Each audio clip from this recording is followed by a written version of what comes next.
Vincent Cassel s'est révélé aux yeux de tous en 1995. Dans le choc cinématographique inoubliable que t'est La haine de Mathieu Kassovitz, la performance marquante du fils du cinéaste Jean-Pierre Cassel avait été récompensée par une nomination pour le César du meilleur espoir masculin et le César du meilleur acteur.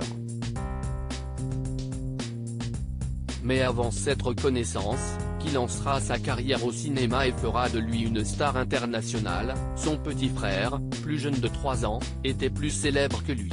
En effet, sous l'alias Rockin' Squat, Mathias Cassel avait lui déjà bien avancé dans son parcours et faisait partie des pionniers d'un courant musical aujourd'hui incontournable, le rap. Car si le rap français est aujourd'hui le genre musical le plus écouté dans l'Hexagone, ses débuts dans le pays des Lumières furent pour le moins poussifs. Il a fallu que des artistes réussissent à imposer cette musique et toute la culture qui l'englobe, bien qu'elle soit parfois catégorisée et incomprise. Mathias Cassel faisait partie de ces précurseurs. Adolescent, il débute en tant que tadgeur et baigne dans le milieu underground. Son enfance aisée, grâce à la carrière de réalisateur de son père, lui permet de grandir aux États-Unis où il peut s'imprégner de la culture naissante qu'ouest le hip-hop. De retour en France, il fonde en 1985 un groupe qui va devenir mythique pour l'histoire du rap français, Assassin. D'abord en duo avec Solo, il est rapidement rejoint par DJ Clyde et Dr L.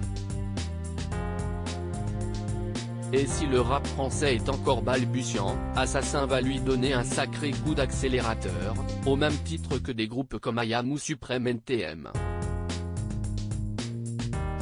Une carrière brillante, un artiste attachant mais des propos controversés, le groupe est le premier à créer son propre label indépendant, une grande première pour l'époque. Les 3 premiers albums du collectif, Le futur que nous réserve-t-il ? 1992, L'homicide volontaire, 1995, et Touche d'espoir, 2000, deviennent tous des classiques indiscutables du rap français, en plus de jouir de beaux succès commerciaux puisqu'ils comptent tous plus de 100 000 ventes. Mais si Rockin' Squat a glané un disque d'or pour chacun des opus, si est surtout pour la grande influence qu'a eu Assassin en France que la carrière de Mathias Cassel est unanimement reconnue. À titre d'exemple, Booba leur a carrément dédicacé directement un morceau en 2015 sur son album Nero Nemesis, probablement l'effort le plus abouti de la carrière du duc de Boulogne, intitulé Génération Assassin.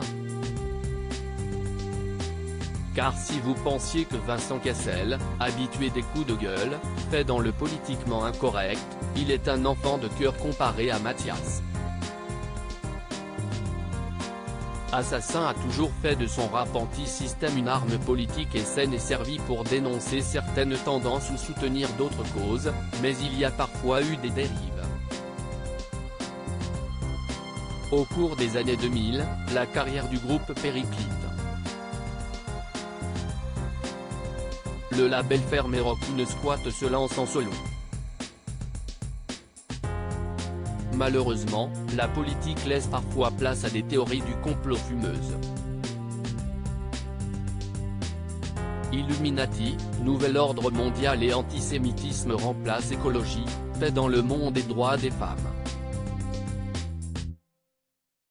S'il continue toujours la musique, avec des références plus ou moins bien senties, Rockin' Squat n'est plus le rappeur avant-gardiste qu'il a été. Le temps est passé par là et l'artiste n'a pas su s'adapter aux évolutions de son courant musical. Mais son palmarès historique est toujours intact et son importance dans l'histoire du rap français restera éternelle.